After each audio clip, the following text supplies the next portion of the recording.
विदिताखिलशास्त्रसुधा जलधे महितोपनिषत् कथितार्थनिधे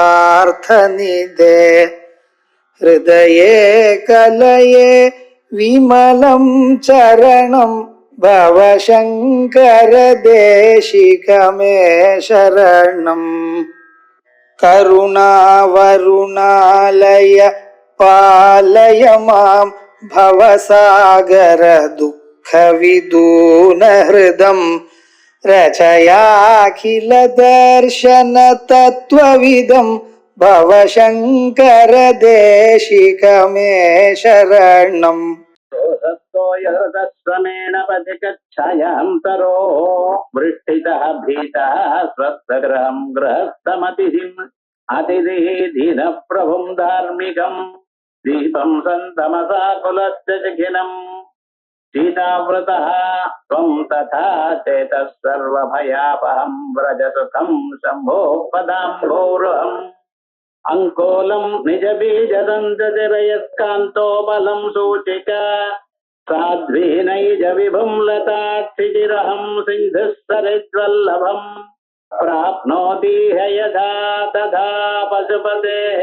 पादारविन्दद्वयम् चेतो वृत्तिरुपेत्य तिष्ठति सदा सा भक्तिरित्युच्यते आनन्दाश्रुभिरातनोति पुलकम् नैर्मल्यतः छादनम् वाचा शङ्खमुखे स्थितैश्च जठरा पूर्तिर्चरित्रामृतैः रुद्राक्षैर्भसितेन देव वपुषो रक्षां भवद्भावना पर्यङ्के विरिवेश्य भक्तिजननी भक्तार्भकं रक्षति.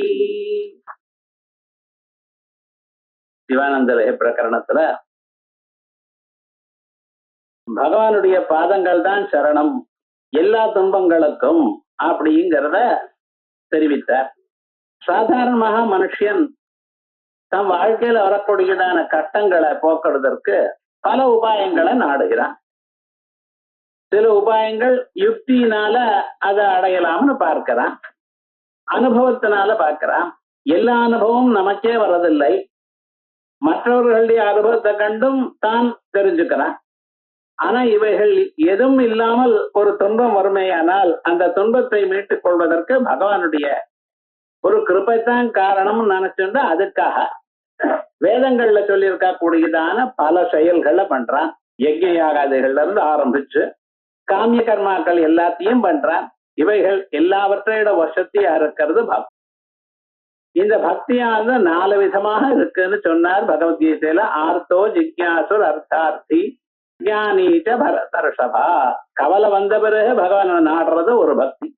என்னுடைய கவலை போகணுங்கிறதுக்காக ஒரு பக்தி. அது நமக்கு விஷயம் தெரியணுங்கிறதுக்காக பகவான் அடைகிறது. ஈஸ்வர சர்வபூதானாம் அப்படின்னு ஈசான சர்வ வித்யானாம் ஈஸ்வர சர்வபூதானாம்னு எல்லா அறிவும் நமக்கு நன்றாக வரணுமே என பகவத் அனுகிரகத்தை நாடி அதை பெறுகிறதுங்கிறது ஜிக்யாசு. அதுக்கப்புறம் அர்த்தார்த்தி, வாழ்க்கையில காசு வேணும். காசுன்னு வெறும் ரூபானா மட்டும் இல்ல, எல்லா விதமான ஐஸ்வர்யங்களும் வேண்டி இருக்கு. அதுக்காக பகவானை பிரார்த்தனை பண்றதுங்கிறது அர்த்தார்த்தி. இந்த 3 பக்திகளோட வசதியா பகவான் மேலேயே ஒரு பிரீதியை வச்சுண்டு அதற்காகவே பகவானை நாடுவது. பகவானை ஒரு சாதனமாக கொண்டு வேற இன்னொன்று அடையிறது இல்ல, பகவானை அடையறதுக்காகவே பகவானை பக்தி பண்றது. முன்னால கவலை போகணுங்கிறதுக்கு பகவான் ஒரு கருவியா உபயோகித்துட்டோம். அறிவு வரணுங்கிறதுக்காக பகவானுடைய ஒரு கிருபையானது ஒரு கருவியா இருந்தது. ஐஸ்வர்யம் வரணும்னா பகவான் வழியாக ஐஸ்வர்யம் வரணும்னு நினைத்தான். இப்பொழுது அப்படி இல்லை, பகவானுக்காகவே. வேற எதுவும் எனக்கு வேண்டாம், பகவானுடைய அனுகிரகமே வேணும், பகவானையே பார்க்கணும், பகவான் இடத்துலயே இருக்கணும் எனக்கூடியதான எண்ணத்துல பார்க்கறான். அவனுக்கு ஞானின்னு பேர். இப்படி சாத்திய பக்தி சாதன பக்தின்னு 2 விதமாக சொல்றா. அப்படி இருக்கக்கூடியதானவைகள்ல பகவான சரணாகதி அடையிறதுங்கிறது உத்தமமான ஒரு பக்தி. அந்த சரணாகதி எப்படி? சரணாகதிய 6 விதமா சொல்றா சாஸ்திரங்கள்ல.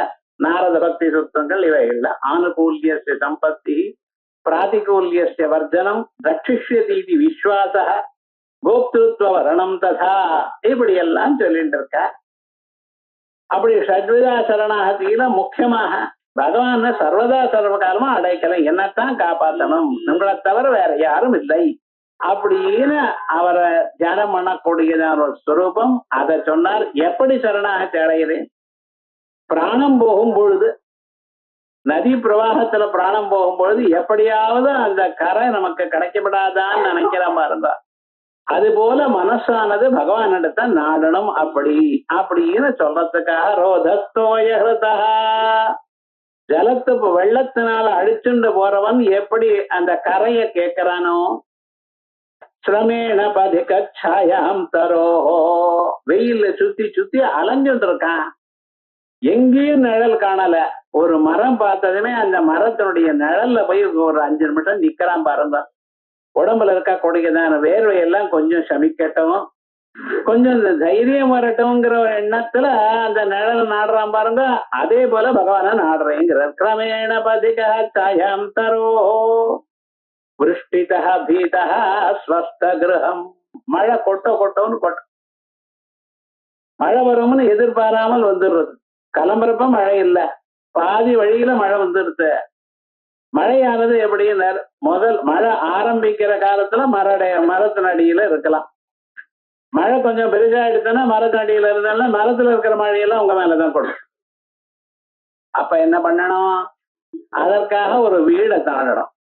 அங்க வீட்டுக்குள்ள போய் இருந்து கொஞ்சம் மழை கத்தானிக்கிற வரைக்கும் அங்க இருக்கணும். ஆகையால் எப்படி ஒரு வீடை தேடுகிறானோ, உருஷ்டிதா பீதா ஸ்வஸ்த கிரகம், அதிதியா இருக்கிறவன், ஆகாரத்துக்கு ஒண்ணும் இல்லாதவன், இன்னைக்கு என்ன பண்றதுன்னு தெரியாம வழிபோக்கனா இருக்கான், அவன் ஒரு கிரகஸ்தனை நாடுறான். ஒரு கிரகஸ்தனா இருக்கிறவன் தினந்தோறும் கிரகஸ்தாசிரமத்துல ஒரு நியமம் உண்டு. யாராவது அதிதி வந்தா அவளுக்கு பூஜை பண்ணி அவளுக்கு ஆகாரத்தை கொள்ளணும், அன்னமிடணும்னு. அப்படி யாராவது நமக்கு அன்னமிட மாட்டாளான்னு எப்படி தேடுறானோ அப்படி கிரகஸ்தமதிதி தீனா பிரபும் தார்மிகம். ரொம்ப கவலைப்பட்டு இருக்கேன், ஒரு பைசா வரக்கூடியதான வழி இல்ல. யாராவது ஒரு பிரபு, தார்மிகமான ஒரு பிரபு, எல்லாருக்கும் தர்மத்தை பண்ணக்கூடியதான பிரபு நமக்கு கிடைக்க மாட்டாரா அப்படின்னு அவன் பின்னால எதிர்பார்க்கிறான். பார்த்தேன் அப்படி. தீன தீபம் சந்தமசா குலஸ்ட, காரிருட்டுல இருக்கிறவன், ஒரு செயலும் பண்ண முடியாம நிலையில இருக்கிறவன், ஒரு தீபம் கிடைச்சா ரொம்ப சௌக்கியமா இருக்கும் அப்படின்னு தீபத்தை நாடுறான் அல்லவா. தீபஸ்தமசா குலஸ்ட சிக்கினம் சீதாபுரதா, குளிர்ல நடுங்கிட்டு இருக்கிறவன் எங்கேயாவது நெருப்பு இருந்தா நெருப்பு பக்கத்துல உட்காருவோம், குளிர் கொஞ்சம் சமிக்கும் அல்லவா அப்படின்னு எப்படி பாக்குறானோ, தொம் ததா சேத சர்வ பயாபகம். அப்படி இந்த மனசுல ஏற்பட்டதான எல்லா விதமான பயத்தையும் போக்கக்கூடியது தங்களுடைய திருவடி. இதற்கு முன்னால சொன்னதான ஒரு கரையோ அல்லது மரத்தினுடைய நிழலையோ, ஒரு வீடோ, ஒரு அதிதி, ஒரு கிரகஸ்தனோ, ஒரு பிரபுவோ அல்லது தீபமோ, இவைகள்லாம் அப்பப்ப வரக்கூடியதான சில துன்பங்களைத்தான் போக்கும். ஆனா தங்களுடைய திருவடியானது எல்லா துன்பங்களையும் எல்லா சமயத்திலும் போக்கும். ஆகையால் அது எனக்கு வேணும். சதா சேத சர்வ பயாபகம். சர்வ பயாபகம், வாழ்க்கையில அப்பப்ப எந்தெந்த பயம் வந்தாலும் அத்தனை பயத்தையும் நீக்கக்கூடியதான அந்த உங்களுடைய திருவடியை நான் சரணாகதி அடைகிறேன். விரத சுகம் சம்போ பதாம்போருகம் அப்படின்னு திருவடியினுடைய ஒரு சரணத்தை சொன்னார். அவன் பக்தின்னு சொல்லிட்டு இருக்கையில பக்தியினுடைய ஸ்வரூபம் என்ன, பக்தி எப்படி இருக்கும், அது கருப்பா இருக்குமா வெளுப்பா இருக்குமா, அது எப்படி அடையிறது, பக்தின்னா என்னது அது தெரியலையே எங்களுக்கு. பக்தி செலுத்தணும்னு சொல்றேன், ஆனா பக்தின்னு என்னதுன்னு தெரியலையே. அப்படிங்கும் பொழுது அந்த பக்தியை பத்தி அழகான ஒரு லட்சணம் சொல்ற. பகவானுடைய குணகணங்களுடைய ஸ்வரூபத்தை அறிந்து அவரை சரணாகதி அடையறதுக்கு பக்தியின் பேர். குணகண ஞான பூர்வகமாக அவருடைய குணகணங்கள்லாம் அறிந்து இவ்வளவு உயர்ந்தவர் என்று அறிந்து அவரே நமக்கு அடைக்கலம் என்று நிச்சயம் செய்து கொள்வதற்கு பக்தின்னு பேர். அந்த பக்தி எப்படி இருக்கு, அதனுடைய ஸ்வரூபம் என்ன அப்படின்னு சொல்றதுக்கு அழகான ஒரு ஸ்லோகம் சொல்ற. அங்கோலம் நிஜ பீஜ சந்ததி அயஸ்காந்தோபலம் சூச்சிகா சாத்ரி நைஜ விபும் லதாட்சிருஹம் சிந்து சரித்வல்லபம் பிராப்னோதீஹ யதா ததா பசுபதேஹ பாதாரவிந்தத்வயம் சேதோ விருத்திருபேத்ய திஷ்டதி சதா சா பக்தி ரித்யுச்சதே. அதுக்குதான் பக்தின்னு பேர். எதுக்கு? மனசுல ஏற்படக்கூடியதான ஒரு எண்ணம். சேதோ விருத்தி, இதுதான் எண்ணம்னு பேர். இந்த எண்ணத்துக்கு பக்தி. பக்திங்கிறது வேற எங்கேயோ கடையில வாங்கிட்டு வர்றதில்ல, நம்ம விட்டையே இருக்க. அந்த பக்தியை நீங்க தான் வர வச்சுக்கணும். எங்கேயோ போய் ஏதோ வாங்கிட்டு வர்றது அப்படிங்கிறது இல்ல. எல்லோருக்கும் மனசு இருக்கு. அந்த மனசுல ஏற்படக்கூடியதான ஒரு எண்ணம், அந்த எண்ணத்தை நம்ம வர வச்சுட்டோம்னால் பக்தி வந்துடும். பக்திக்காக அலைய வேண்டியதில்லை. ஆனா எப்படிப்பட்டதான எண்ணம் இருக்கணும்? அந்த பக்தியானது அப்பப்ப வந்தா போருமா? இல்ல, எப்பொழுதும் இருக்கணும் அந்த பக்தி. எது மாதிரி? அங்கோலம் நிஜ பீஜ சந்ததி. நேற்றுக்கு பார்த்தோம், பல பறவைகள், ஹம்சம், சக்கரவாக்க பட்சி, சக்கோர பட்சி, இப்படிப்பட்டதான பட்சிகள் எல்லாம் பார்த்து, இந்த பகவத் சிருஷ்டியில பல பட்சிகள் இருக்கு. ஒவ்வொரு பட்சிக்கும் ஒவ்வொரு குணம் இருக்கு. அது எப்படி வாழறது இவைகள்லாம் பார்த்தோம். அதே மாதிரியே இங்க மரங்களை பத்தி பேசுறார். சாதாரணமாக மனுஷர்களுக்கு தெரியாத விஷயம். இந்த அங்கோலம்னு ஒரு விருட்சம் இருக்கு.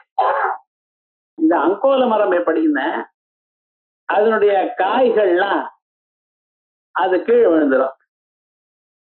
கீழே விழுந்ததுமே அதனுடைய பீஜங்கள், விதைகள் அதெல்லாம் கீழே தெரிச்சு விழுந்தாச்சு.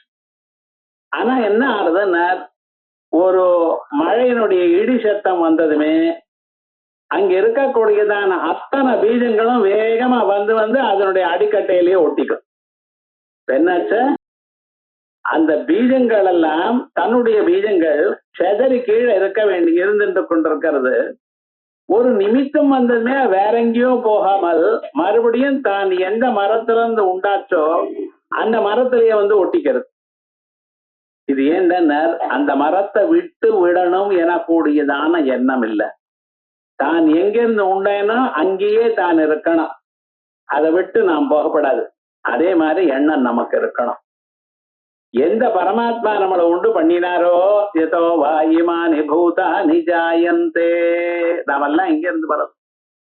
அம்மா அப்பான்னு சொல்லிட்டு இருக்கோம். இந்த அம்மா அப்பா அவ அம்மா அப்பான்றல அங்கிருந்து முதல்ல போனேயானால் ஆதி பிரபு எல்லோருடைய பிதாசி லோகஸ்ய சராச்சரஸ்ய துவமஸ்ய பூஜ்யஸ்ய குருர்கரியான், எல்லோரையும் படைச்சவர் அவர்தான்.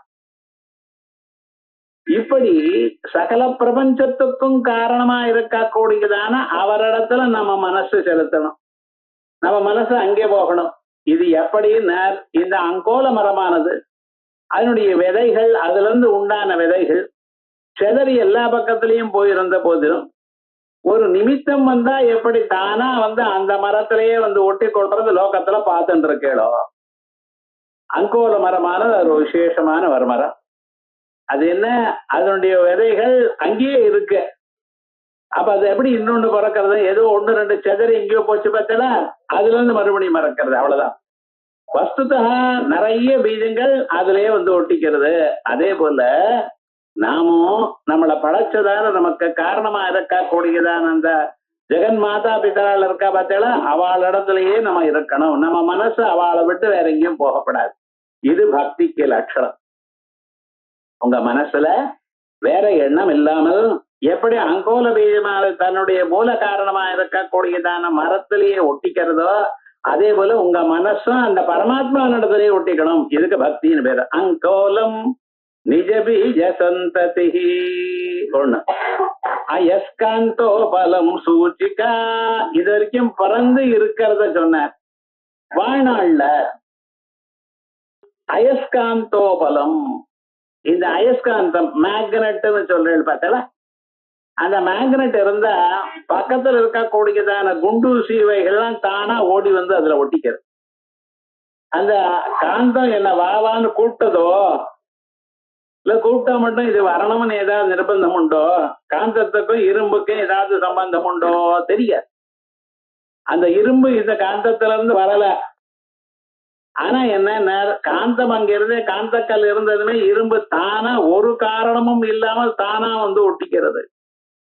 இது ஒட்டிக்கிறதுனால இதுக்கு ஒரு லாபமும் இல்லை. அது தன்னிடத்துல ஒட்டின்றதுனால காந்தத்துக்கு லாபம் இல்லை. இருந்த போதிலும் அந்த இரும்பானது எப்படி தானா வேகமா வந்து அங்கே ஒட்டிக்கிறதோ, அயஸ்காந்தோ பலம் சூச்சிகா, அயஸ்காந்த உபலம், அயஸ்காந்த கல்லு, காந்த கல்லுங்கிறோம். நீங்க பார்த்ததெல்லாம் மேக்னெட்னு இரும்பு மேக்னெட் தான் பார்த்திருக்கேன். காந்த கல்லுங்கிறார் ஆச்சாரியார். இது என்ன அர்த்தம்?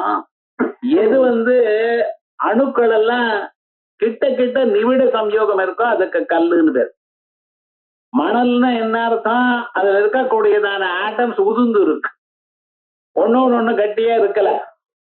இந்த ஆட்டம்ஸ் எல்லாம் ஒன்னொன்னு நிபிடமான ஒரு சம்யோகம் இருக்குமையானால், ரொம்ப லூஸ் ஜாயிண்ட் இல்லாம அப்படியே நல்லா டைட்டா இருக்குமையானால் அதுக்கு என்ன பேரு?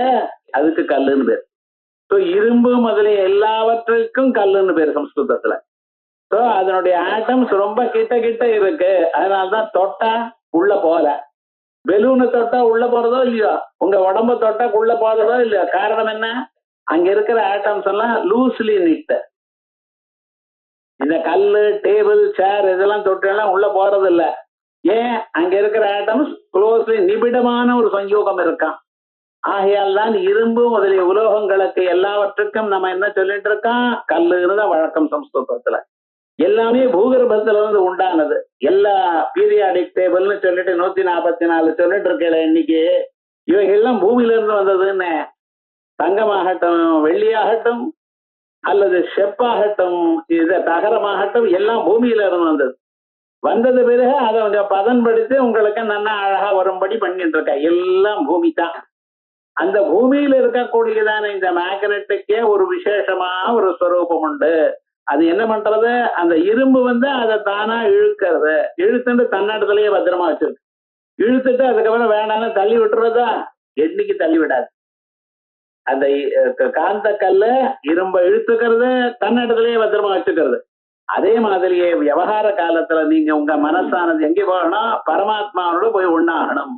அங்க விட்டு வெளியில வரப்படாது. பக்தின்னு என்ன அர்த்தம்? ஏதோ கொஞ்ச நாள் இருக்கும், அதுக்கப்புறம் போறோம். அப்படித்தானே வச்சுட்டு இருக்கா. ரொம்ப பேர் பாருங்க, ஏதோ ஒரு ஸ்கூட்டர் வாங்கினா கொஞ்ச நாளாம வித்து விடுறான், ஒரு கார் வாங்கினா வித்து விடுறான், ஒரு வீடு வாங்கினா வித்து விடுறான். அதுக்கப்புறம் என்னன்னா வேற வாங்கணுங்கிறான். அப்பப்ப புதுசா இருக்கணுங்கிற விவகாரம் தான் லோகத்துல இருக்கு. இப்ப எதையும் பர்மனண்டா வச்சுக்கணுங்கிற விவகாரமே இல்லை. அதுலயும் புதுசாக இந்த சைனா டெக்னாலஜி வந்த பிறகு என்னடா ஆச்சுன்னு, எல்லாம் 2 நிமிஷம், 1 வருஷம் 2 வருஷம் தான். முன்காலம் கடிகாரம் வாங்கினா அது 100 வருஷம் எங்காவது தாத்தா காலத்துல இருந்து இருக்கும்பா. இன்னைக்கு நீங்க சொன்னீங்கன்னா உங்களை பைத்தியம்னு சொல்லணும். இன்னைக்கு என்ன யூஸ் அண்ட் த்ரோ தான். அதான் இன்னைக்கு இருக்கக்கூடியதான விவகாரங்கள். ஆனா பக்திங்கிறது அப்படி இல்லை. ஒரு தரம் உங்களுடைய பரமாத்மாவோட ஒட்டின்றீங்கன்னா அங்கேயும் அவ்வளவுதான். மோட்சம் வர பரியந்தான். அதுக்கப்புறம் பரமாத்மாவே உங்களை காப்பாற்றிட்டு இருப்பார் எனக்கூடியதான எண்ணத்துக்கு. முன்னால பிறந்த சமயத்துல சொன்னார், இப்பொழுது விவகார காலத்துல அங்கோலம் நிஜபீஜ சந்ததிரயஸ்காந்தோ பலம் சூச்சிகா. பிற இதுவரைக்கும் சாதாரணமாக ஒரு ஜட பொருளை போய் பக்தின்னு சொல்றீங்களே. காந்த கல்லு ஜட பொருள், அங்க இருக்கக்கூடியதான இரும்பும் ஜட பொருள். ஜட பொருளோட ஒட்டிக்கிறது. அப்படியா? இந்த பக்திங்கிறது ஜட பொருள்ல இருக்கிறது இல்ல, அது ஒரு ஓமையாக சொன்னேன், அவ்வளவுதான். பக்திங்கிறது எங்க இருக்கணும்? சேதனமான ஒரு வஸ்து. ஜட பொருளுக்கும் சைதன்யத்துக்கும் நிறைய வித்தியாசம் உண்டு. ஜட பொருளுக்கு வலியோ அல்லது டயர்சம்னஸோ கிடையாது. வீட்டுல இருந்து வரும்பொழுது ஃபேன் ஆஃப் பண்ணிவிட்டா வந்துட்டு லைட் ஆஃப் பண்ணல. ரொம்ப பேருக்கு இன்னைக்கு மாடர்ன் டேஸ்ல இருக்கிற குழந்தைகளுக்கு இந்த வழக்கமே கிடையாது. ஏன்னா அவ பாட்டுக்கு போட்டு வேணும்னு போட்டுப்பா, அவ்வளவுதான் வந்துட்டே இருப்பா அவ பாட்டுக்கு. நம்ம வரும்பொழுது முதல்ல என்ன பண்ணணும்? எந்தெந்த சாதனங்கள் நாம் இந்நேரம் உபயோகப்படுத்தினோமோ அதெல்லாம் முடிச்சு விட்டு வரணும் அப்படிங்கிறது ஸ்கூல்லயும் சொல்லி தரல, நீங்களும் சொல்லி தரல.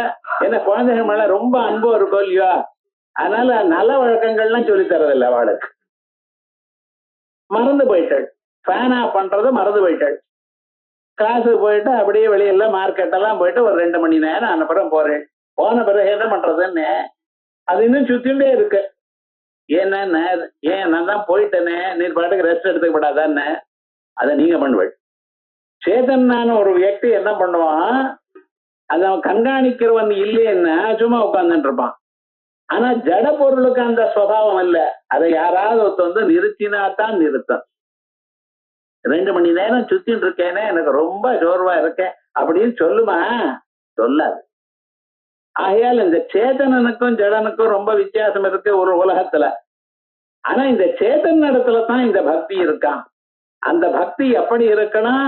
இதுக்கு முன்னால சொன்ன மாதிரி அயஸ்காந்தோ பலம் சூச்சிகா. அதே போலயே உலகத்திலையும் இப்படி ஒரு பக்தி இருக்கு. நீங்க பார்த்துட்டு இருக்கிறார். எப்படி ஒரு பெண்மணி சாத்வி நைஜ விபும். சாத்வி ஒரு பெண்மணியானவள் தன்னுடைய ஆத்துக்காரர் இடத்துல அவ்வளவு அபிமானமா இருந்துட்டு இருக்கா. அவருக்கு இது பிடிக்கும், அது பிடிக்கும், இது பண்ணணும், அது பண்ணணும் அப்படின்னு எப்பொழுதும் உள்ளூர நினைத்து கொண்டு அதை பண்ணி கொண்டே இருப்பா. சில சமயத்துல கோரஸா இருக்க நமக்கு இருந்தாலும் எப்பொழுதும் தான் யார நாடினாலோ அவருக்கு எல்லா விதமான வசதிகளும் தன்னால முடிஞ்ச பரியந்தம் பண்ணணும்னு பண்ணிட்டு இருக்க பார்த்தல. இதுதான் பதி பக்திங்கிறது. இது நம்ம ஊர்ல எல்லா ஸ்ரீகளிடத்துலயும் இருக்கு. சில பேர் இடத்துல தெரியாத, சில பேர் இடத்துல தெரியும். அவ்வளவுதான். எல்லோருக்கும் அவரை சௌக்கியமா வைத்துக் கொள்ளணும், அவர் இடத்துல நம்ம நன்னா பழகணும், அவளுக்கு சகாயம் பண்ணுங்கிற எண்ணம் இருக்கு பார்த்தல. இந்த எண்ணத்துக்கு தான் பக்தின்னு. இத பதி பக்தி, குரு பக்தி அப்படி எல்லாம் சொல்றே.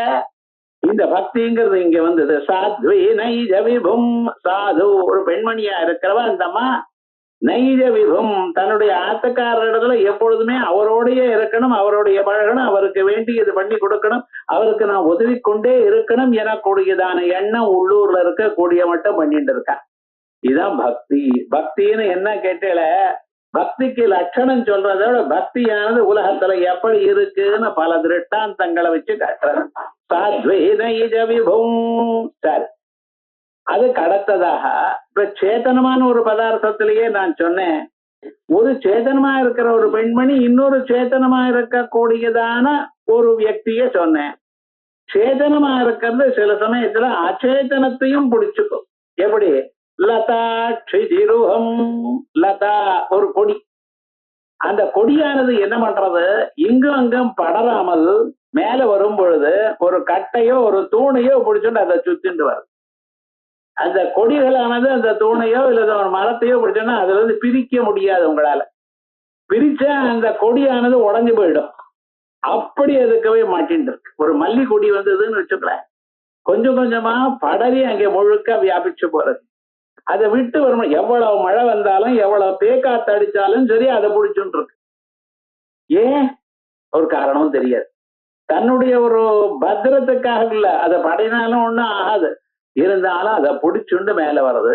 அதே மாதிரியே ஒரு ஜீவனா இருக்கிறவன் கொடி மாதிரி இங்கேயும் இங்கேயும் தள்ளாடிட்டு இருக்கிறவன், காத்துக்கு இப்படி எப்படி ஆடுறதோ இல்லையா அப்படி தள்ளாடிட்டு இருக்கிறவன் தான் வேற திசையாக போகாமல் இருக்கணும் என்பதற்காக இது பகவான் எனக்கூடியதான ஒரு அடிக்கட்டையை பிடிச்சுக்கணும். அதான் லதாட்சி திரோகம். சாத்வி நைஜ விபும் லதாட்சி திரோகம். பிறகு இது லோகத்துல பார்க்கறத சொன்னேன். லோகத்துல யோஜனை பண்ணினாத்தான் தெரியக்கூடியதான சில பதார்த்தங்கள் இருக்கு. எது? சிந்து சரித்வல்லபம். சிந்து, சிந்துன்னா நதின்னு அர்த்தம். சம்ஸ்கிருதத்துல சிந்துன்னா சமுத்திரம்னு அர்த்தம் உண்டு. இங்க சிந்துன்னா நதின்னு அர்த்தம். சிந்து நதின்னு ஒரு நதி இருக்கு, அந்த நதின்னு இல்லை, எல்லா நதிக்கும் சிந்துன்னு பேர். அந்த சிந்துவானது சரித்வல்லபம், சமுத்திரத்தை நாடி போற. அது பிறந்தண்ணில இருந்து பார்க்கல சமுத்திரத்தை. நம்ம தான் போய் அப்பப்ப பீச்சுக்குங்கிறோம். எந்த நதியாவது நான் பீச்சை பார்த்தேன்னு சொல்றதா இல்ல. ஆனா அந்த சமுத்திரத்தை ஓடி நோக்கி ஓடிண்டே இருக்க சார். இதுக்கு முன்னால சொன்னதான திருஷ்டாந்தங்கள்ல சாத்வி நைஜ விபும், ஒரு பெண்மணியானவள் தன்னுடைய ஆசைக்கார இடத்துல பக்தியா இருந்துட்டு இருக்கா, அவரை பார்த்து இருக்கா. இங்க பார்த்து சுவைத்து அனுபவித்து அவருடைய இருந்துட்டு அவரிடத்துல பக்தி நாளுக்கு நாள் வளர்ந்துட்டு கொண்டே இருக்க. புதுசா இவ ஏதோ லவ்னு சொல்லிட்டு இருக்கா. இது நிஜமா லவ் இல்ல. வஸ்துதா பார்த்தேல ஒரு 50 வருஷம் கொடுத்துன பண்ண பார்த்தேல, அதுதான் நிஜமான ஒரு அபிப்பிராயம். இவர் பாட்டுக்கு பேப்பர் படிச்சுட்டு இருப்பா, அந்த அம்மா பாட்டுக்கு சமையல் கட்டுல ஏதோ காய்கறி நறுக்கன்னு அந்த காரியம் பண்ணிட்டு இருப்பா. ஆனா அந்த அம்மா மனசு இவர் இடத்துல, இவர் மனசு அவர் இடத்துல. சரீரங்கள் ரெண்டே தவிர மனசு ஒண்ணுதான். அந்த அம்மாவுக்கு சகாயம் பண்ணோம்னு இவரும், இவருக்கு சகாயம் பண்ணணும்னு அந்த அம்மாவும் சேர்ந்து இருக்கா. சோ நம்ம ஊர்ல இருக்கக்கூடியதான ஒரு அந்யோன்ய பாவனை இருக்க பார்த்தல, இது ஏதோ லவ்னு சொல்றான், காதல்னு சொல்றான், இல்ல, அந்த ரெண்டும் சேர்ந்து தீர்க்கமான ஒரு ஃப்ரெண்ட்ஷிப். அதனாலதான் நம்ம சாதாரணமாக ஒரு பெண்மணிகளை சுவாசினி, சுமங்கலி அப்படின்னு சொல்லிட்டு இருக்கோம். சுவாசினி நல்ல எண்ணம் உள்ளவள், வாசனைன்னா எண்ணம். சுமங்கலி மாங்கல்யம், மாங்கல்யம் என்ன, அவர் எப்பொழுதுமே சௌக்கியமா இருக்கணும், அதுவே என்னுடைய ஒரு கருத்து எனக்கூடியதான எண்ணத்துல இருக்கிறவர். ஆகையால் சுவாசினி பூஜை, சுமங்கலி பூஜைன்னு சொல்லிட்டு இருக்கல, யாராவது நமஸ்காரம் தீர்க்க சுமங்கலா பவான்னு ஆசீர்வாதம் பண்றாள். அப்படின்னா வயசார பரியந்தம் 100 வயசு பரியந்தம் ஆத்துக்காரரோட சௌக்கியமா இருங்கோ, சண்டை போண்டா பரவாயில்ல, அது வேற. ஆனா விவகாரம்னா சௌக்கியமா ஆனந்தமா ஒரு மனதாக இருங்கோ அப்படின்னு சொல்றது. இப்படி வது என்றும் அதற்கு பிறகு சுவாசினி என்றும் சுமங்கலி என்றும் நம்ம சொல்லிட்டு இருக்கோம். இப்படி கண்ணுக்கு எதிர்க்க பார்க்கிறவாள சொல்லிட்டு இருக்க. ஆனா நதியானது பார்க்கவே இல்லை சமுத்திரம், ஒரு நாளும் பார்க்கறது இல்ல. ஆனா பிறந்தண்ணில இருந்து அதனுடைய அபிப்பிராயம் என்ன, சமுத்திரத்தோட சேர அத மனசுல கொண்டு ஓடிட்டே இருக்கு. தான் ஓடுற சமயம் சரியான திசையான்னு கூட தெரியாததுக்கு அது மாதிரி ஓடிட்டு இருக்கு. யாராவது தடை போட்டாலும் அங்கே நிக்கிறது எதுக்காக, என்னைக்காவது தடை போகாதோ அன்னைக்கு நான் உடைச்சுட்டு போக மாட்டேனோ. பாருங்க, ஒரு டேம் கட்டினீங்கன்னா அந்த டேமை இடிச்சுட்டே இருக்குது, ஒவ்வொரு கணமும் அது என்ன பண்ணிட்டு இருக்கு, அந்த டேமை இடிச்சு அந்த பக்கம் போகணும் என கூடியதான எண்ணத்திலேயே இருக்கு. இதை நம்ம கவனிக்கல. எப்பாவது ஒரு டேம் விரிசல் விட்டா உடஞ்சு அந்த பக்கம் போயிடும். எதுக்காக சார், என்னமோ ஒரு பிரவாகம் வாழ்நாள் முழுக்க சுத்தி கொண்டே இருக்க சார், ஓடி ஓடி ஓடி. சில சமயத்துல ஆயிரக்கணக்கான மைலா இருந்தாலும் சமுத்திரத்துக்கு பேரலா ஓடிட்டே இருக்கும். கிட்ட இந்த பக்கம் போனா ஒரு 50 மைல் சமுத்திரத்தை பார்க்கலாம், ஆனா 1000 மைல் ஓடுறது தெரியாது. என்ன நம்ம வாழ்க்கையும் அப்படித்தான் இருக்கு. எது நல்லது, எப்படி இருந்தால் சௌக்கியமா இருப்போம் நமக்கு தெரியல. மனம் போன போக்கா போயிட்டு இருக்கோம், இதான் வழின்னு நினைச்சிட்டு இருக்கோம். ஆனா நம்ம என்ன பண்ணணும், சாஸ்திரம் சொன்ன வழியை கேட்கணும். தஸ்மாத் சாஸ்திரம் பிரமாணந்தே காரியாகாரிய வியவஸ்திதௌ. இது பண்ணணும், இது பண்ணப்படாது அப்படிங்கிறதுக்கு சாஸ்திரம் சொன்ன வழியில தான் நம்ம போகணும். ஏன்னா நம்ம கண்ணு அதுக்கு மேல தெரியாது. நாம் ஏதோ என்னது நினைச்சுட்டு நல்லதுன்னு நினைச்சுட்டு போயிட்டு இருக்கோம். சில சமயத்துல மனுஷாளுக்கே ஒரு சந்தேகம் வந்தது, நான் போற வழி நல்லதா கெட்டதா. என்னமோ சார் பெரியவர் ஒரு பஞ்சாட்சர உபதேசம் பண்ணார், அதை மட்டும் பண்ணிட்டே இருக்கேன் ரொம்ப நாளா, இது நல்ல வழியா, இது போருமா, வேற ஏதாவது பண்ணணுமா தெரியலேன்னு வந்து கேட்கிறார். ஏன், அவளுக்கு லோகத்துல ஒரு ப்ரூஃப் இல்ல. ஏதோ பண்ணிட்டு இருக்கோம், இது பண்ணினதுனால இது நல்லது வந்ததுன்னு தெரிஞ்சதுன்னா அதுல நம்பிக்கை வரும். ஏதோ பெரியவர் சொன்னார், ராமகோட்டி எழுதுன்னாரு, எழுதிட்டே இருக்கேன். இது ஆயிரத்து ஒரு 70 லட்சம் ஆச்சு. இப்பதான் டவுட் வருது, வேற ஏதாவது பண்ணணுமா, இது ரைட்டா, அதுல விட்டுடலாமா, டைம் வேஸ்டா, என்ன பண்றத வாழ. ஏன் இந்த எண்ணம் வந்தது, ஆரம்பிக்கிறதுக்கு முன்னாலேயே அந்த எண்ணம் வரணும் இல்லையா, வேற வழியா ஏன் தோன்றது அப்படின்னு சாஸ்திரம் வாசிக்காதனால். அதே மாதிரி பெரியோர் இடத்துல இருக்கக்கூடியதான ஒரு பக்தியானது யார் சொன்னாரோ அவர் இடத்துல இருக்கிற பக்தியானது நாளடைவுல தளர ஆரம்பிச்சது. அதனால நான் போற வழி ரைட்டா தப்பான்னு தெரியல, அது இருக்கப்படாது. அதனாலதான் பகவான் சொல்றார், சாஸ்திரத்தை வாசிங்கோ, பெரியவர்கள்ட்ட சாஸ்திரத்தை கேட்டுட்டு இருங்கோ, அப்ப இதுதான் நல்ல வழி, இது கெட்ட வழின்னு நன்னா தெரியுமோ இல்லையோ. ஆகையால் நல்ல வழியிலேயே ஒரு மனுஷன் இருக்கணும். இந்த சமுத்திரம் என்ன பண்றதா, இந்த நதியானது ஓடிட்டே இருக்க. எத்தனை நாள் ஓடுறதுன்னு, சமுத்திர ஜலத்தை நதி ஜலத்தை 10,000 பேர் எடுத்துன்னு போறான். அது ஒரு காவாயா கட்டி அவ வயலுக்கெல்லாம் போறது. அவெல்லாம் சில பேர் எல்லாம் உபயோகிக்கிறா. என்ன உபயோகித்தாலும் அந்த நதி கவலைப்படவே இல்லையா. என்னுடைய வாழ்க்கையில என் திசை ஒரே திசை தான். எங்க, அந்த சமுத்திரத்தை போய் பார்க்கணும். சமுத்திரத்தை போய் சேர்ந்த பிறகு என்னாச்சு, தான் தனியா இல்லை, தன்னுடைய ஐடென்டிட்டி போயிடுது. இது வரைக்கும் கங்கா நதின்னு சொன்னேள், பரம பாவனமான நதின்னு சொன்னேள், கங்கையில எத்தனையோ காரியங்கள் பண்ணியிருக்கேள். கங்கை கரையில வரிசையா எத்தனை கோவில் இருக்க, வரிசையா ஹரிச்சந்திர காட்டு, மணிகாரி காட்டு, கேதார காட்டு, ஆசி காட்டு, வரிசையா இத்தனை காட்டுகள், அங்கங்க கோவில்கள் எல்லாம் பாக்குறல. ஆனா இந்த கங்கையானது சமுத்திரத்துல போய் சேர்ந்த பிறகு கங்கைன்னு சொல்றோம். ததா யதா நத்யஸ்யந்தமானா சமுத்திரே அஸ்தங்கச்சந்தி நாமரூபே விஹாயா. நதிகள் எல்லாம் சமுத்திரத்தோட சேர்ந்து இந்த நதி எனக்கூடியதான பேரும் உருவமும் போயிடுதுன்னு. எப்ப சமுத்திரத்தை சேர்ந்தோ இது வேற அந்த நதி பேரு இல்ல, எல்லாம் சமுத்திரம் தான் சொல்றேன். அதுக்கு உருவம் இல்ல. கங்கா ஜலம் அப்படி பால் மாதிரி சுத்தமா இருக்கும். பக்கத்திலே யமுனான்னு ஒரு ஜலம் இருக்கு. அது என்ன அப்படி பச்சையா இருக்கு, கிரீன் கலர்ல இருக்கு. சரஸ்வதின்னு உனக்கு கீழே ஓடுறதா, யாரும் பார்த்ததில்ல. அது கீழே அந்தர்வாகினின்னு சொல்ற. இவைகள்லாம் சமுத்திரத்தில் போய் சேர்ந்தவர் என்னாச்சு, கங்கை ஜலம் அவ்வளவு திதிப்பா இருக்குமே, கொண்டு வந்து நீங்க வச்சோம்ல 20 வருஷம் 30 வருஷம் ஆனாலும் கெட்டு போறது இல்லையே. இது மாதிரி இருக்கா? இல்ல. யமுனா ஜலம் ஒரு மாதிரி இருக்கு, காவேரி ஜலம் ஒரு மாதிரி இருக்கு. சாதாரணமா நம்ம ஆத்துல பூஜை பண்ணும் பொழுது கங்கை யமுனே செய்வ கோதாவரி சரஸ்வதி நர்மதே சிந்து காவேரி ஜலேஸ்மின் சந்நிதி குரு அப்படின்னு எங்க பஞ்சபாத்திரத்துல இருக்கிற ஜலத்துல எல்லா ஜலமும் வரணுமா. என்ன ஆசை பார்த்தீங்களா? கொழாடியில இருந்து புடிச்சுன்னு வந்திருக்கு, கணத்துல இருந்து கூட எடுக்கல விவகாரம் முழுக்க.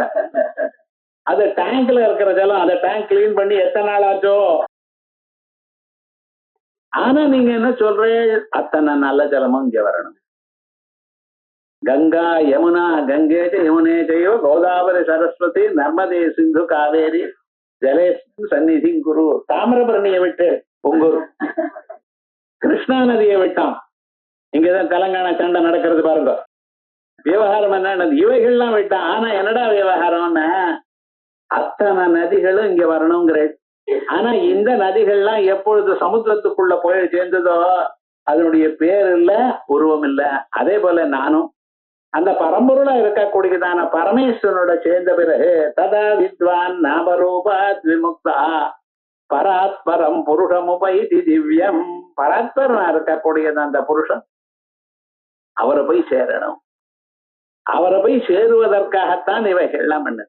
இந்த பக்தி எங்க சார் கொண்டு போறது உங்களை? நாம ஏதோ பகவான் இடத்துல பக்தியா அங்க இருந்தோமையானால் இந்த பக்தி உங்களுக்கு தெரியாம பரமாத்மாவோட ஒண்ணாக்கி விடுறோம். அந்த மோட்சத்தையே கொடுக்கிறது, ஞானத்தை கொடுக்கிறது, மோட்சத்தை கொடுக்கிறது. மோட்சத்து பக்தி ஞானத்தை கொடுத்து அதன் வழியாக மோட்சத்தை கொடுக்கும். ஆயால் மோட்ச சாதன சாமகிரியாம் பக்திரேவ கரியசி. ஆச்சாரியால் சொல்லும் பொழுது மோட்ச சாதன சாமகிரியாம், உங்களுக்கு வீடு மோட்சம் கிடைக்கணுமே ஆனால் அதுக்கு வழி என்ன? பக்தியே தான் சிறந்ததான ஒரு வழி அப்படின்னு சொல்றார். அந்த பக்தின்னு என்னதுன்னு கேட்டுட்டார். ஸ்வஸ்வரூப ஐக்கிய சந்தானம் பக்தி நித்யபிதீயதே. வேதாந்தத்தை வாசித்து அந்த வேதாந்தத்துல நான் யார், பரமாத்மா யார், எப்படி தன்னுடைய உண்மையான ஒரு ஸ்வரூபத்தை சர்வதா சர்வ காலமும் அந்த பரம்பொருளை நினைத்து கொண்டிருப்பதற்கு பக்தின்னு. அது முடியலையா? ஸ்வாத்ம தத்வானுசந்தானம் பக்தி ரித்யபரே ஜகு. தானே பரம்பொருள்னு உபாசனையாவது பண்ணுங்க. வேதாந்தத்தை வாசிச்சு வேதாந்தத்தை கேட்கக்கூடியதான மனப்பான்மை இல்லாத போனால் நானே பரதத்துவம் அப்படின்னு அகமித்யேவ விபாவே பவானியும் அப்படின்னாவது தியானம் பண்ணுங்க. இதுவும் ஒரு பக்தி தான் அப்படின்னு விவேக சூடாமணி கிரந்தத்துல சொல்லியிருக்க.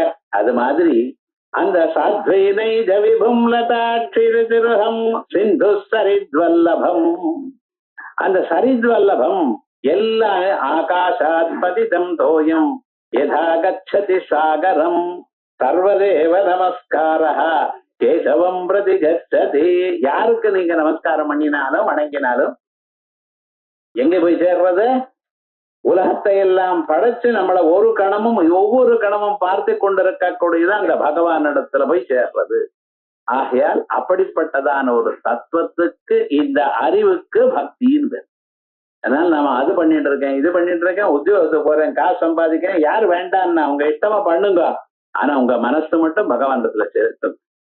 கெட்ட வழிக்கு போக வேண்டாம், பொய் சொல்ல வேண்டாம், யாரையும் ஏமாற்ற வேண்டாம், யாருடைய மனசும் புண்படும் போது நடத்தி கொள்ள வேண்டாம்.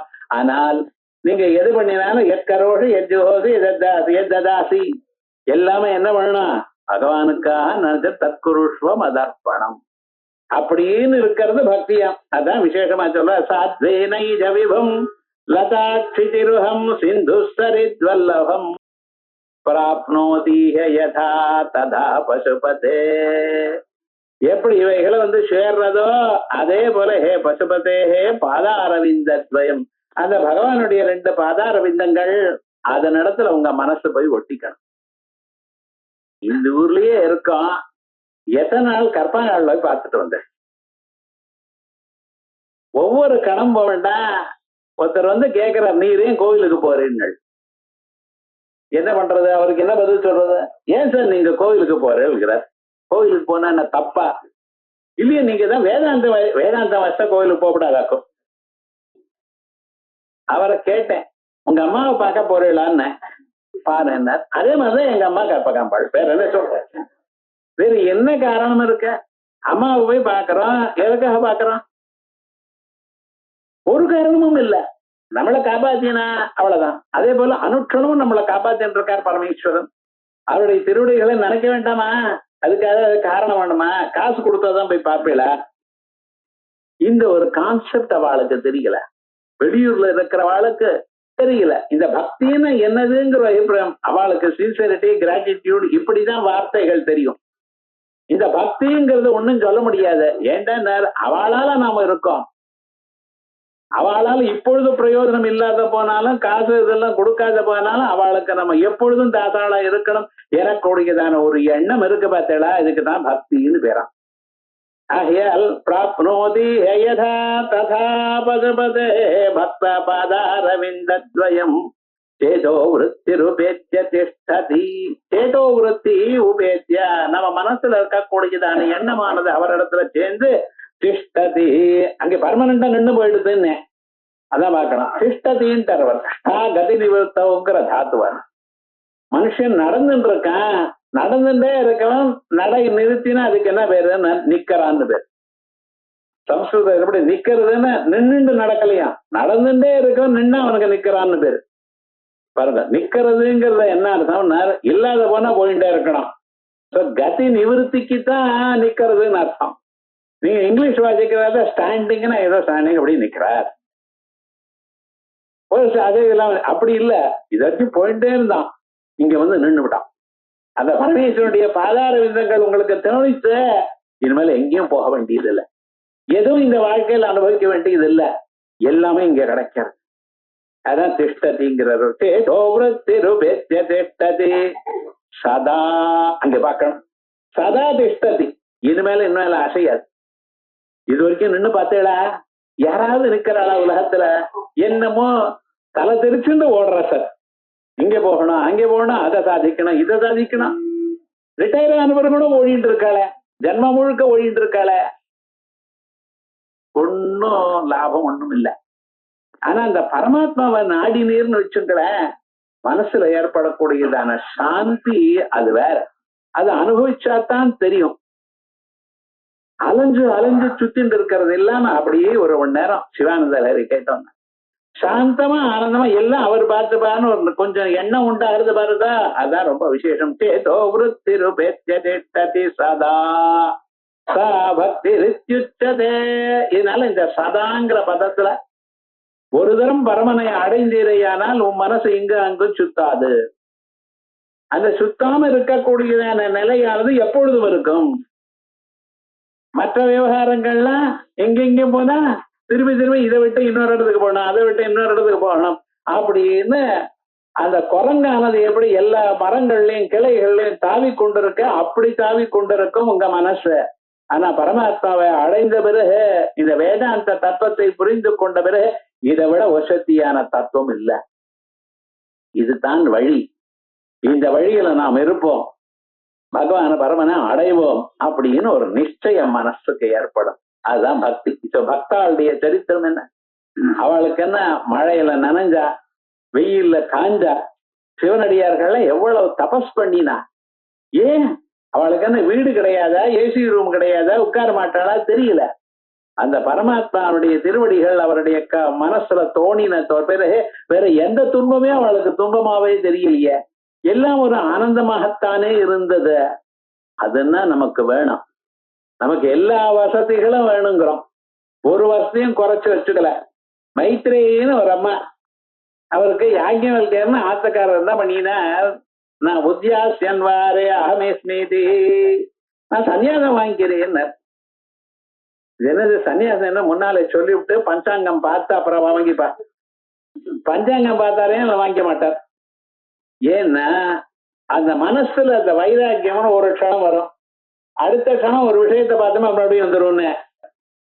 அப்படி இல்லாம எப்ப ஒரு வைராக்கியம் வந்து எதஹரேவ விரஜே ததஹரேவ பிரபரஜே. அப்படி இருக்கும் பொழுது இவர் நிதானமா ஆத்துக்காரிட்ட சொல்றார், அம்மா நீ ஒரு ஆத்துக்காரி, காத்தியாயினின்னு ஒரு ஆத்துக்காரி, நிறைய பிரபூதம் தினம் ரட்சி, கொஞ்சம் நஞ்சம் கிடையாதுன்னு ஆயிரக்கணக்கான பசுமாடு மனைக்கு 1000 மனைக்கு 1000 தடவை வாங்கியிருக்கார். எவ்வளவு பசுமாடு இருக்கு பாருங்க. அப்பெல்லாம் வாங்கினா விற்க மாட்டான், இப்ப எல்லாத்தையும் வித்துட்டு இருக்க பாருங்க. இன்னைக்கு வாங்குறத நாளைக்கு விற்கிறது. அது என்ன விவகாரமும் தெரியல. தங்கத்தை வாங்குறான், வாங்குறப்ப திருப்பி போட்டா 912 KDMங்கிறான். அதை நீங்க திருப்பி வித்துலையானால் நிறைய சேதாரம் போகாது. 5% 20 தரம் வித்தா மொத்தமா போயிடுத்த. இது விவகாரம் என்னடா, அப்படித்தான் பார்த்துட்டு இருக்கா இவ விவகாரங்கள் முழுக்க. பழைய நாள்லாம் வாங்கினா வாங்கியதோட சரி, அதுல இருந்துட்டே இருக்கும். அப்படின்னா விவகாரம். அது இல்லாம இது வேணும் அது வேணும்னு இங்க வாங்காம ஒரே இடத்துல சாஸ்வதமா இருக்கக்கூடியதான ஸ்வரூபம் வேண்டாமா?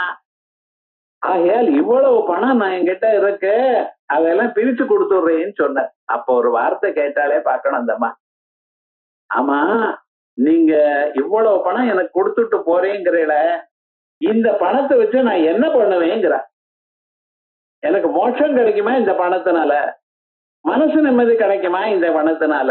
ஏன்னா அப்பப்ப வேதாந்த கிளாஸுக்கு வந்திருக்க அந்தமா. மனுஷன் ஆட வேண்டியது எது? மனசு நிம்மதி, சாந்தமா இருக்கணும், படுத்துட்டா தூக்கம் வரணும், அவ்வளவுதான்.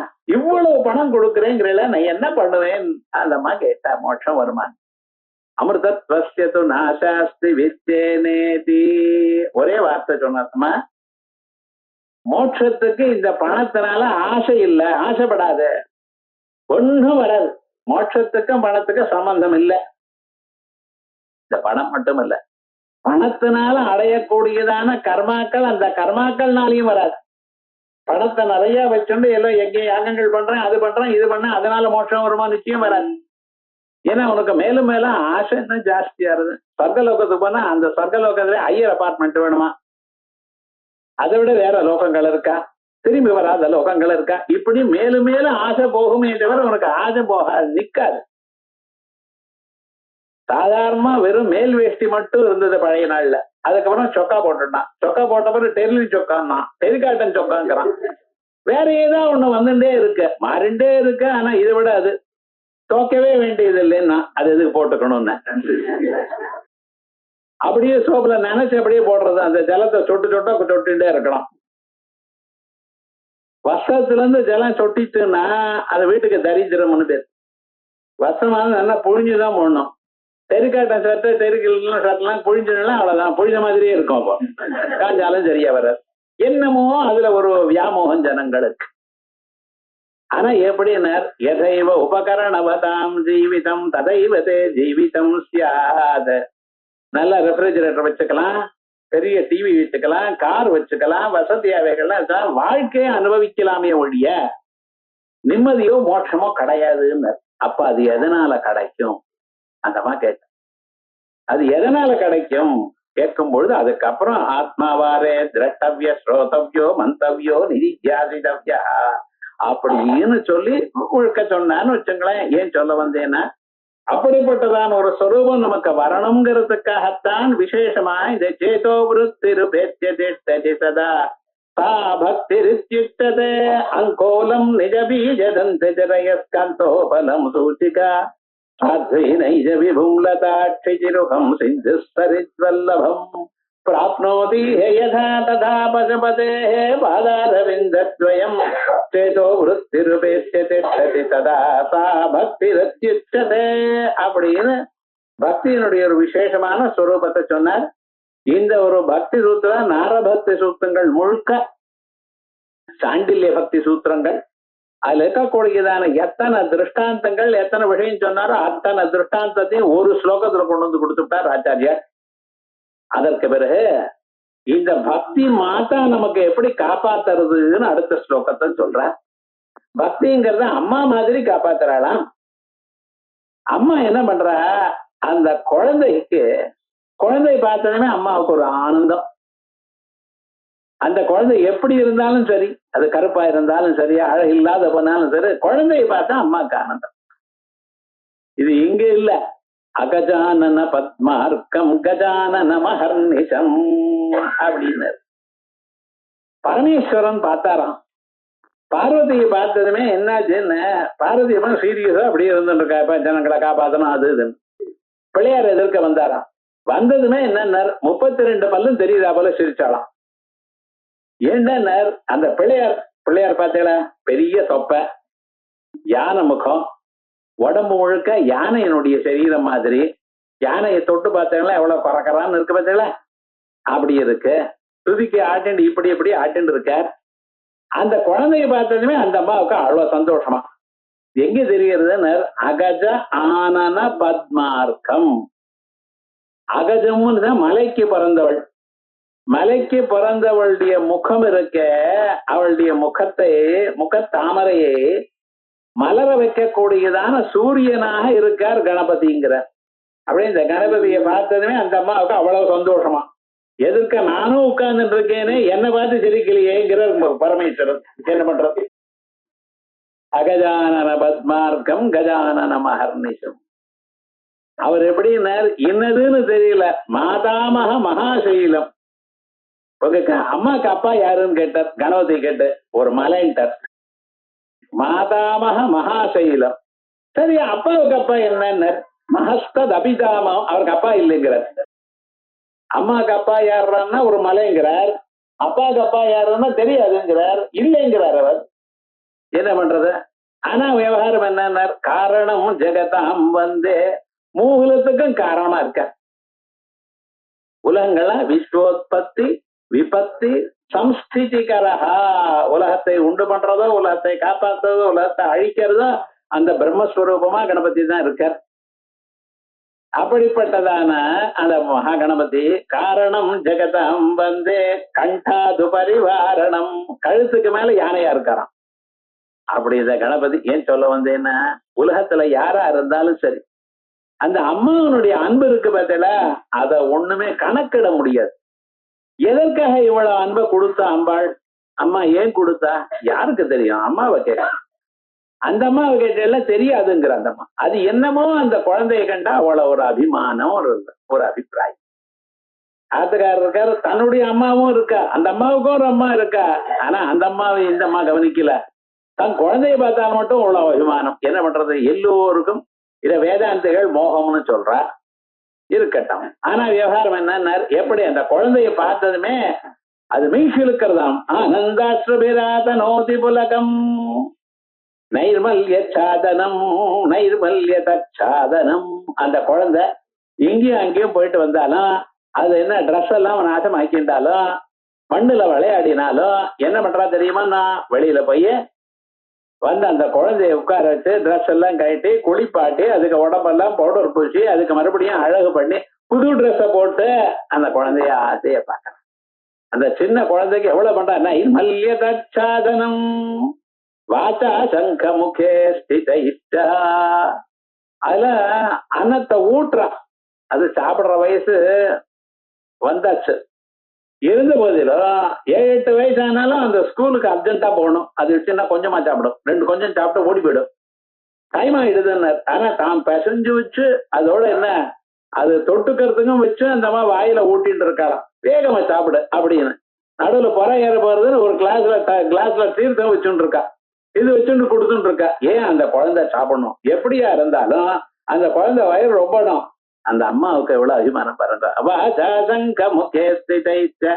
ஜடரா பூர்த்தி சரித்தாமிரதை.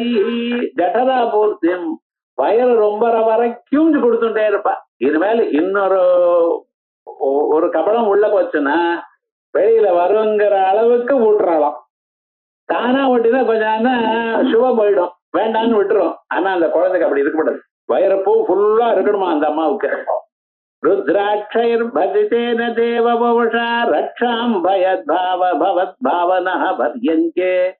என்ன பண்றான்? இத்தனையும் பண்ணிவிட்டு அந்த குழந்தை சௌக்கியமா இருக்கணுங்கிறதுக்காக நெத்திக்கு திருமண்ணிட்டு, நெத்தியில விபூதி இட்டு, எதற்காக? பத்திரமா இருக்கணும். உடம்புல ருத்ராட்ச வேற கட்டி இருக்கா, கழுத்துலயோ கையிலயோ ருத்ராட்ச கட்டியிருக்கா. ஏன்? அந்த பையனுக்கு திருஷ்டி தோஷம் வரப்படாது, அந்த பையன் சௌக்கியமா இருக்கணும். அப்படியே அந்த குழந்தை மேல எவ்வளவு அபிமானம் பாருங்க. ருத்ராட்சௌ பசிதேனா தேவ வபுஷோ ரக்ஷாம், சரீரத்துக்கு ஒரு ரட்சைய பண்ணி கொடுத்திருக்கா. பவத் பாவனா பர்யங்கே வினிவேசிய, இத்தனையும் பண்ணிவிட்டு பவத் பாவனா பர்யங்கே வினிவேசிய, ஒரு குழந்தை எல்லாம் ஆடி விளையாடி சாப்பிட்ட எல்லாம் ஆச்சுன்னா ஒரு கட்டில மெத்தையில படுக்க வைக்கிறா. இங்க என்ன மெத்தைனர்? பவத் பாவனா பர்யங்கே, உங்களுடைய பாவனை எனக்கூடியதான பக்தி பரியங்கத்துல கட்டில போட்டு பக்தி ஜனனி பக்தார்பகம் ரட்சதி, இப்படின்னு பக்தன் எனக்கூடியதான அர்பகனை, ஒரு குழந்தைய காப்பாத்துறதான். எப்படி? ஆனந்தாஸ்ரபிராதனோ திபுலகம், தன்னுடைய இந்த குழந்தைய பார்த்ததுமே கண்ணுல இருந்து ஒரு ஆனந்தமான ஆனந்த பெருக்கி ஏற்படும். அதனால மேய்ச்சி இருக்கிறதுக்கு முடி பண்றது. நைர்மல்ய தச்சாதனம், நிர்மலமான ஒரு எண்ணம். அம்மானுடைய ஒரு அன்பு இருக்க, அதுக்கு ஒரு ஈடும் கட்ட முடியாது, ஒரு காரணமும் சொல்ல முடியாது. நைர்மல்யதாச்சாதனம், ஒரு வஸ்திரம் எப்படி நிர்மலமாக இருக்கணும், அதே போல ஒரு அன்பு நாம வரச்சுட்டோம்னா நிஜமாக பகவானை அடைஞ்சிருப்போம். ஒவ்வொரு அம்மா தன் குழந்தை நடத்த ஒரு அன்பு செலுத்தினாலே அந்த அன்பு நம்ம பரமாத்மா நடத்துல செலுத்திருக்குமையானால் க்ஷேமத்தை அடைஞ்சிருப்போம். நைர்மல்யதாச்சாதனம் வாசா சங்க முகே ஸ்தித ஜடரா பூர்த்திம் சரித்திராமிருதைஹி, அந்த பரமாத்மானுடைய சரித்திரங்கள், திவ்யமான சரித்திரங்கள், கதைகளை சொல்லி சொல்லி ஒரு ராமாயணத்தையும் ஒரு பாகவத்தையும் எத்தனை தரம் சொல்லியிருப்பா அம்மா சின்ன வயசுல.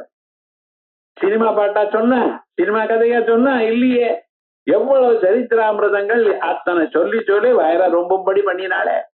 அதே போலயே சரீரத்துக்கு ஒரு ரட்சைய கொடுத்தா. ருத்ராட்சைர் பதிதேன தேவபுஷா ரக்ஷாம் பண்ணி பவத் பாவனா பரியங்கே வினிவேசிய, தங்களுடைய எண்ணம் எனக்கூடியதான கட்டில படுக்க வச்சு பக்தி ஜனனி, பக்தியானது பக்தார்பகம் ரட்சதி அப்படின்னு பக்தின்னு நம்ம வர வச்சுக்கணும். அவ்வளவுதான். பக்தி வந்தாச்சுன்னா பக்தி நம்மளை காப்பாற்றும். தர்மோ ரட்சதி ரட்சிதான, காப்பாற்றப்பட்டதான தர்மம் இவனை காப்பாத்துறது. அதே போல பக்தியை நீங்க வரவழைச்சீங்கன்னா இனிமேல நீங்க ஒண்ணும் கவலைப்பட வேண்டாம், பக்தி உங்களை காப்பாத்தும். இது வரைக்கும் காப்பாத்துறது முக்தி வர பரியந்தம் காப்பாத்தும். மற்றவர்கள்லாம் ஏதோ கொஞ்ச நாள் காப்பாற்றும். உத்தியோகத்துல இருந்தா ரிட்டையர் ஆகிற வரைக்கும் சம்பளம் கொடுப்பான், அதுக்கப்புறம் கிருஷ்ணார்பணம். ஆனா இங்க என்னடா அது போல இல்ல, மோட்சம் வர பரியந்தம், மரணம் வந்தாலும் மறுபிரிவையும் கொடுத்து மறுபடியும் பக்தியை கொடுத்து உங்களுக்கு க்ஷேமத்தை கொடுக்கக்கூடியதான் திவ்யமான ஒரு சரித்திரம் பக்தி என்று ஒரு அம்மாவாக சொல்லி வச்சிருக்கார். அடுத்ததாக 63வது ஸ்லோகம். 63 நாயன்மார்கள் நம்ம பார்க்கிறோம். இந்த 63 நாயன்மார்கள்ல ரொம்ப வசத்தியாக இருக்கக்கூடியதான கண்ணப்ப நாயனர். அதனால்தான் 63வது ஸ்லோகம் போட்டார். இந்த விவகாரம் அது மாதிரி அந்த கண்ணப்ப நாயனுடைய திவ்யமான ஒரு சரித்திரம். அவர் எப்படி பகவானை ஆராதனை பண்ணினார்? அவர் சாஸ்திரங்கள்லாம் வாசிச்சாரா, பகவத்கீதை வாசிச்சாரா, உபனிஷத்து வாசிச்சாரா? ஒண்ணுமே தெரியாது. வேடனா இருந்தவர். இருந்தாலும் பரமேஸ்வரத்துல ஒரு பக்தி. இதனால நம்ம தெரிஞ்சுக்கணும். அப்பப்ப நமக்கு சந்தேகம் வரலாம், நான் வேதங்களை வாசிக்கலையே, சாஸ்திரங்கள் வாசிக்கலையே, ஆச்சாரமோட இல்லையே, எனக்கு ஒண்ணும் தெரியாதே, வாழ்க்கையில எத்தனையோ தப்பு பண்ணினேனே, பகவான் என்ன ஆட்கொள்வாரா? நீங்க யார் நினைக்கிறது? அப்படி இல்லை, வேண்டாம். பகவான் அடையிறதுக்கு இவைகள்லாம் வேண்டாம், இருந்தா நல்லது. இது இருந்தா தான் காப்பாத்துவேன்னு சொல்லல அவர். அவர்கிட்ட வேண்டியது பக்தி தான். தெலுங்குல பகவானை துதிக்கிறதா, தமிழ்ல துதிக்கிறதா, இங்கிலீஷ்ல துதிக்கிறதா, வம்பு வேண்டாம். அவரா பாக்குறதுக்கு பக்திங்கிற லாங்குவேஜ் தான் அவருக்கு. இது வேணும் அது வேணும்னு சொல்லல, பக்தியினால பகவானை போற்றினால் போரும். அப்படி அந்த பக்தி இருந்துட்டு அனன்ய ஒரு பக்தியா இருந்ததான அந்த கண்ணப்ப நாயனாருடைய திவ்யமான ஒரு சரித்திரத்தை ஆச்சாரியார் இங்க சொல்றார். மார்காவர்த்தித பாதுகா பசுபதே ரங்கஸ்ய குர்ச்சாயதே கண்டூஷம்பு நிஷேகனம் புரரிபோ திவ்யாபிஷேகாயதே கிஞ்சித் பட்சிதமம்சேஷ கபலம் நவ்யோபஹாராயதே பக்தி கிம் ந கரோத்யஹோ வனச்சரோ பக்தாவதம் சாயதே அப்படின்னு அழகான இந்த ஸ்லோகம். இதை அடுத்த கிளாஸ்ல பார்ப்போம்.